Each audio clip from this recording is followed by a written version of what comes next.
오늘 나눌 말씀 고린도전서 1장 26절에서 31절 말씀 제가 읽도록 하겠습니다. 형제들아 너희를 부르심을 보라. 육체를 따라 지혜로운 자가 많지 아니하며 능한 자가 많지 아니하며 문벌 좋은 자가 많지 아니하도다. 그러나 하나님께서 세상에 미련한 것들을 택하사 지혜 있는 자들을 부끄럽게 하려 하시고 세상에 약한 것들을 택하사 강한 것들을 부끄럽게 하려 하시며 하나님께서 세상의 천한 것들과 멸시받는 것들과 없는 것들을 택하사 있는 것들을 패하려 하시나니 이는 아무 육체도 하나님 앞에서 자랑하지 못하게 하려 하심이라. 너희는 하나님으로부터 나서 그리스도 예수 안에 있고 예수는 하나님으로부터 나와서 우리에게 지혜와 의로움과 거룩함과 구원함이 되셨으니 기록된 바 자랑하는 자는 주 안에서 자랑하라 함과 같게 하려 함이라. 아멘. 오늘 이 본문을 가지고 약한 자를 쓰시는 하나님이라는 주제로 말씀을 나누고자 합니다. 여러분은 약함에 대해서 어떻게 생각하시나요? 스스로 약하다고 생각하시는 분들도 있을 것이고 그렇지 않은 분들도 있을 거라 생각합니다. 하지만 우리는 상대적으로 약함을 느끼는 경우가 많은 것 같습니다. 이 세상을 살아가고 있기 때문입니다. 우리가 아무리 하나님을 믿고 살아가는 사람이라고는 하지만 세상에서 사는 이상 세상이 원하는 기준이 있고 나보다 더 나은 사람이 있기 때문에 내가 못난 것만 같은 그런 감정을 느끼는 것은 어쩌면 자연스러운 것 같습니다. 그래서 그리스도인으로서 어떻게 나의 부족함과 약함을 대해야 하는지에 대한 질문에서부터 약함이라는 것은 우리가 궁금해하고 있는 것들이 참 많은 것 같습니다. 나눔을 통해서나 여러 가지 시도를 하면서 시원한 답을 얻기를 원하지만 삶에 적용하기란 참 쉽지 않은 것 같습니다. 물론 지금 나누고자 하는 것도 정답이 될 수 없고 시원한 답이 될 수 없고 제가 나눌 만한 자격도 되지는 않지만 우리가 세상 속에 살아가면서 약함을 이겨내기 위한 버팀목과 또 위로와 나눔의 시간이 되기를 원합니다. 몇 년 전 제가 혼자 답답하지만 주변에 말을 못하고 있을 때 어머니가 들어보라고 하셔서 한 유명한 교회의 주일 예배 설교를 듣게 되었습니다. 워낙 들어보라고 하실 때가 많아서 듣기 싫었지만 순종하는 마음으로 그냥 유튜브 설교를 틀었습니다. 그런데 주일 예배 설교면 보통 담임 목사님께서 하시는데 담임 목사님이 아닌 젊은 여자 부 목사님께서 설교를 하셨습니다. 설교를 시작하시면서 자신이 그 자리에 서게 된 이유를 설명하시는데 그 이유는 바로 담임 목사님의 해외 일정으로 인해 그 공석이 되자 자연스럽게 부 목사님들이 이제 그 설교의 자리들을 채우게 되었다고 합니다. 그동안의 예배 설교하시는 목사님들을 정하는 과정에서 아주 공정하게 사람의 뜻으로 정하지 않고 하나님의 뜻에 맡기기 위해 제비 뽑기를 했다고 합니다. 다른 예배들은 다 채워지고 아무래도 성도분들이 많이 모이게 되는 주일 예배 설교만 남았는데 설마 가장 어리고 목사가 된 지 얼마 되지 않은 자신이 뽑힐까 하는 마음으로 지켜보고 있었는데 자신이 뽑히게 되어 놀랐다고 합니다. 농담 반 진담 반으로 담임 목사님도 조금 당황하셔서 떠나시기 전까지 설교문을 봐주시고 가셨다고 합니다. 그 뒤로 설교를 이어가시면서 부목사님들 중 가장 약한 자신이 특별한 은혜로 그 설교의 자리에 서게 되었다고 말씀하셨습니다. 그 설교를 들으면서 떨림이 느껴졌고 자신이 살면서 받았던 은혜를 나누려는 진심이 느껴졌습니다. 늘 말을 잘하시는 목사님들이나 말을 정말 잘 전하시는 목사님의 설교만 듣다가 긴장하시는 모습을 보니 설교의 주제와 잘 맞는 것 같았고 오히려 더 마음에 와닿아서 정말 많은 위로를 받고 또 오늘의 주제인 약한 자를 쓰시는 하나님이 잘 드러나는 설교였던 것 같았습니다. 오늘 우리가 나눌 이 주제는 어떻게 보면 나누기 쉬워 보이지만 그렇지만은 않은 주제인 것 같습니다. 자기 자신에게 약한 자를 쓰시는 하나님을 늘 묵상하고 기억하더라도 단 한순간에 무너지는 자신을 볼 때 나의 약함에 더 주목하기 때문입니다. 그렇게 우리는 이 주제를 다뤄야 할 것이고 설령 그렇지 않은 분들이 있더라도 같이 들어주셨으면 합니다. 같이 읽어본 본문에서 다윗이 고린도 교회에게 어떻게 말하고 있는지 그리고 우리에게 어떻게 적용해야 할지 살펴보고자 합니다. 본문이 포함되어 있는 고린도 1장 26절에서 31절은 바울이 하나님의 지혜와 능력을 증명해 보이기 위해 하나의 사례를 제시합니다. 먼저 바울은 고린도 성도들에게 그들이 하나님의 부르심을 받았을 때 사회적으로 어떤 신분에 속하고 있었는지 생각해 보라고 요구합니다. 그들 중 교육을 많이 받고 정치적으로 영향력이 있거나 훌륭한 가문의 사람이 많지 않았습니다. 물론 고린도 교회 안에 사회적으로 유력한 사람들도 일부 있었지만 대부분 노예들로 구성되어 있었습니다. 그런데 하나님은 27절에 나와 있는 것처럼 세상의 미련한 것들을 택하사 지혜 있는 자들을 부끄럽게 하시려고 세상의 약한 것들을 택하셔서 강한 것들을 부끄럽게 하려 하셨습니다. 이런 미련한 것들과 약한 것들에게 하나님은 자비를 베푸셔서 하나님의 능력이요 하나님의 지혜이신 예수 그리스도를 주셨습니다. 하나님은 세상의 눈으로 볼 때 지혜 있고 강하다고 생각되는 인물들을 부끄럽게 하셨습니다. 하지만 이것은 세상 사람들에게 이상한 얘기처럼 들립니다. 왜 하나님은 대중들의 지지를 받을 수 있는 지도자들과 영향력 있는 인물들을 선택하시지 않고 약한 것들을, 미련한 것들을 선택하셔서 강한 자들과 지혜 있는 자들을 부끄럽게 하시는지 이해할 수 없었을 것입니다. 하지만 하나님의 선택의 기준은 우리의 기준과 같지 않습니다. 하나님의 선택의 기준은 사람들이 자신이 이룰 수 있는 능력이나 어떤 성공이나 업적에 근거를 두지 않습니다. 인간의 지식이나 영향력이 아무리 대단하다 할지라도 십자가에서 완성된 그리스도의 사역을 대신할 수도 능가할 수도 없기 때문입니다. 그래서 여기서 말하고 있는 세상 사람들이 보기에 겉으로 약해 보일 수 있습니다. 하지만 분명 약한 자를 쓰신다고 되어 있는데 과연 약한 자를 쓰시는지 나같이 이 세상에서 나약하게 살아가는 사람을 어떻게 하나님께서 쓰실 것인지 하루하루가 답답한데 아무런 변화가 없는지 우리는 그 무언가 때문에 힘들어합니다.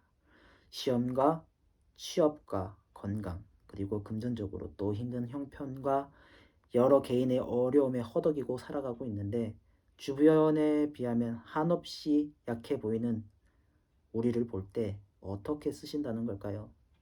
분명 세상의 약한 것들을 택하셨다고 되어 있습니다. 우리가 가진 것이 없으면 하나님이 하신다 라는 말을 들어봐도 마음에 확 와닿지 않을 수 있습니다. 왜냐하면 맞는 말이지만 그냥 살아가기에도 너무너무 힘든 일이니까요. 보통 교회에서 간증하시는 분들이나 영상에서 이야기를 들어보면 나에게 이런 약함이 있는데 하나님이 이런 약함을 이렇게 쓰신다라는 간증을 듣게 됩니다. 하지만 주변에 이런 반응을 받습니다. 나는 저 사람보다 더 힘들었고 주변에 더 힘든 사람들도 봤는데 저 사람은 어떻게 저 자리에 있는 걸까? 라는 반응과 그러면 나도 충분히 힘들었어 등 여러 반응을 받습니다. 충분히 가능한 반응이라고 생각됩니다. 우리가 살아가는 것은 하나님의 자녀로 살아가는 것도 있지만 하나님의 도구로 쓰이는 것입니다. 물론 그 자리가 드러나는 자리이기도 하고 세상에서 높은 지위와 좋은 자리에서 쓰이는 경우도 있습니다. 우리도 그것을 바랍니다. 하지만 그렇지만은 않습니다. 많이 들어왔듯이 우리가 약하지만 하나님께서 그 약함을 사용하시고 우리는 그것에 감사하며 살아가는 것입니다. 물론 우리도 머리로는 그렇게 하기를 원하는데 현실은 실제 세상을 살아가면서 직접 사람들과 마주치면서 느끼는 그들의 삶, 우리가 간증으로 듣는 것처럼 뭔가 스펙타클한 무언가가 이루어지는 그런 삶을 기대하지만 사실은 어렵습니다. 하지만 대단한 고백이 이루어지거나 겉으로 드러나야 하나님이 쓰시는 것이 아닙니다. 우리가 하나님의 자녀로 세상을 살아간다는 것, 그 자체만으로 이미 쓰임 받다고 있다는 것을 기억해야 합니다. 너무나도 당연한 이야기 같죠. 그래서 더 답답할 수도 있습니다.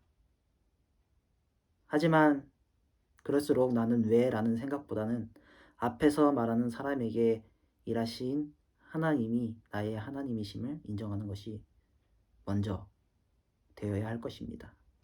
분명 하나님은 강한 자를 부끄럽게 한다고 하셨습니다. 하지만 약한 자와 강한 자 결국 다 하나님이 만드셨습니다. 처음부터 약한 자와 강한 자를 가르지 않았다면 좋지 않았을까요? 아닙니다. 그렇다면 하나님의 의가 드러날 수 없었을 것입니다. 사람은 하나님 앞에서 아무것도 내세울 것이 없음을 깨달아야 하기 때문입니다. 그리고 가진 자가 세상에서 이긴다면 하나님의 의가 드러날 수 없습니다. 그 이유는 하나님의 자녀인 우리가 약하고 부족할수록 하나님으로 채워질 때 우리는 하나님 앞에서 아무것도 내세울 것이 없음을 깨닫게 되고 하나님은 우리가 할 수 없는 것을 할 수 있게 하십니다. 그래서 하나님은 우리에게 약함을 자랑하라고 하셨습니다. 물론 약함을 자랑하는 것은 결코 쉽지 않습니다. 그렇다면 우리는 어떻게 약함을 자랑할 수 있을까요? 위에서 봤듯이 하나님은 세상의 천한 것들이라 취급을 받는 미련하고 약한 자들을 선택하셨습니다. 따라서 이렇게 선택받은 사람들은 결코 하나님 앞에서 자랑하지 못합니다. 구약 성경을 보면 평범한 인물들을 선택하는 것은 구약 성경의 중요한 테마였습니다. 하나님은 모세, 드보라, 기드온 등을 비롯하여 출생이 미천한 수많은 인물들을 사용하셨습니다. 그리고 그들을 통해 쓰임받았던 것은 그들의 능력이 아닌 하나님의 능력에서 비롯된 것임을 분명하게 보여주셨습니다. 미련하고 약한 사람들은 자신들의 재능이나 지식 때문에 하나님이 자신들을 선택하셨다는 말을 절대 입 밖으로 낼 수가 없습니다.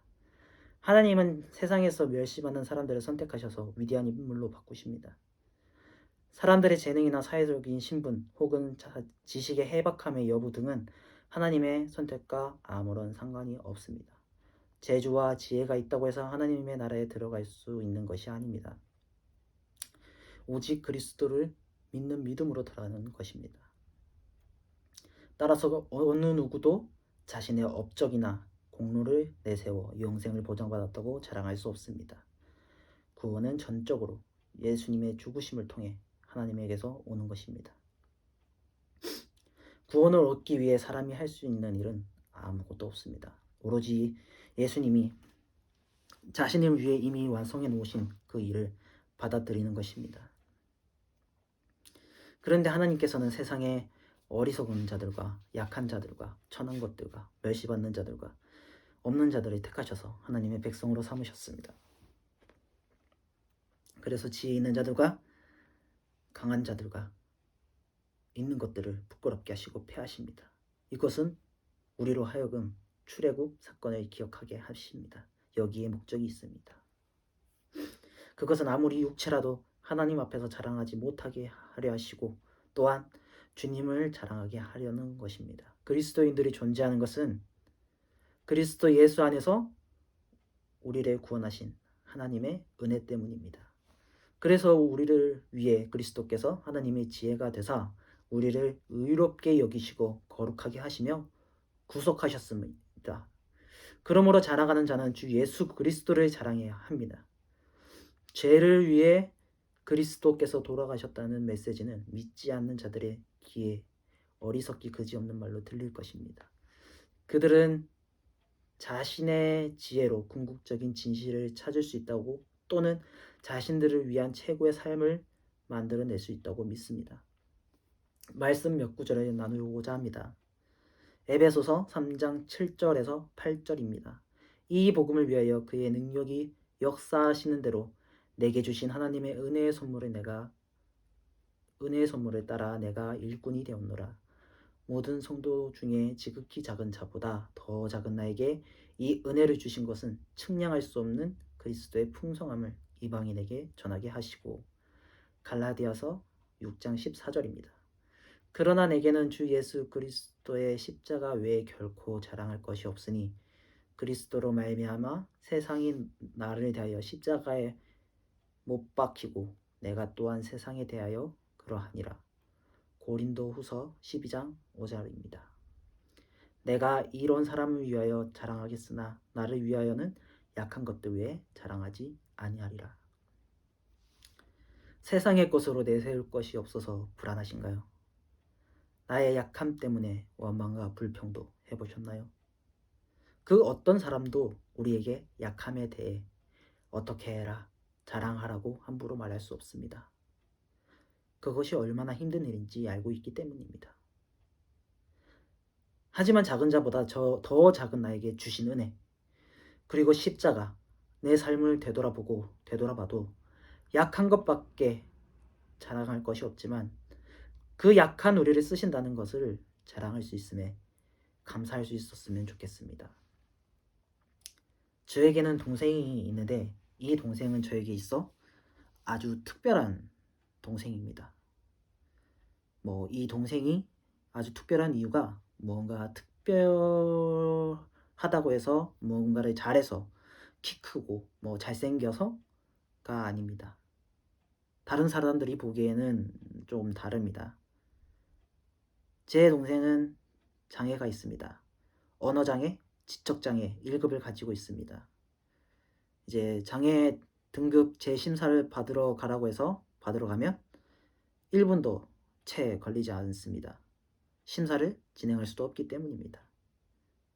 밖에 데리고 나가면 아직 우리나라의 그 장애인의 인식이 좋아졌다고는 하지만 신체적 장애나 어느 정도로 이런 신체적 장애에 해당되기 때문에 시선이 아직도 그렇게만 좋지만은 않습니다. 이런 제 동생은 세상적인 눈으로 봤을 때는 과연 무엇을 할 수 있을까요? 아무것도 할 수 있는 것이 없습니다. 마스크도 쓰지 못해서 코로나 때문에 밖에 나갈 수도 없어서 지금 시골에 내려가서 예배 드리고 있는 이런 제 동생을 하나님께서는 어떻게 쓰실까요? 제 동생과 자라고 하면서 그렇게 힘든 시간들을 지나면서 깨달은 것은 우리 가족이 동생을 보느라 많이 스트레스를 받기도 하고 힘들었지만 동생을 보면서 하나님이 우리를 사랑하는 마음과 우리를 대하시는 마음을 아주 조금이나마 알게 하셨다는 것입니다. 동생이 화를 내거나 하면 이제는 체격도 그렇고 힘의 차이가 너무 커서 제가 감당하기가 힘듭니다. 그럴 때마다 그러는 자신은 얼마나 답답할까라는 생각에 마음이 아파 겉으로는 주의를 주기 위해 화도 내고 엄격하기 위해 조금은 잘 해주지 말아야 되겠다라고 마음을 먹어도 이제 그렇게 화를 내고 나서 웃는 모습에 다시 화는 사라지기도 합니다. 이런 저나 우리 가족의 모습을 보면서 하나님께서 우리를 보시는 마음이 이렇지 않을까라고 생각이 들면서 조금이나마 이해가 되게 됩니다. 제 동생은 세상은 아무것도 할 수 없다고 말하고 세상의 시선은 곱지 않습니다. 하지만 그 누구보다도 자신이 위치한 자리에서 약한 자를 쓰시는 하나님을 삶에서 잘 드러내고 있다는 것을 알게 된 순간 저는 마음이 놓였고 늘 대할 때 기쁘게 세상에 하나밖에 없는 동생으로 대합니다. 이처럼 약한 자를 쓰시는 하나님은 무조건 드러내서 쓰시지만은 않습니다. 삶 속에서 너무 당연하게 생각하고 있는 것도 하나님은 사용하고 계심을 기억해야 할 것입니다. 물론 우리가 살아가는 이 세상은 강한 자, 많이 가진 자가 이깁니다. 하지만 우리가 사는 이 세상은 하나님이 창조하신 곳입니다. 우리가 약하다고 생각되고 우리는 아무 것이 아니라고 느껴질 때 우리와 함께 하시는 그 하나님을 의지하시기 소망합니다. 시 하나를 소개하고자 합니다. 제가 신학을 전공하기 전 다른 것을 전공하고 있을 때 학교 채플 시간에 들었던 시인데 신학을 할 거라는 생각이 전혀 없을 때의 시였는데도 아직도 읽지 못하고 있는 시입니다.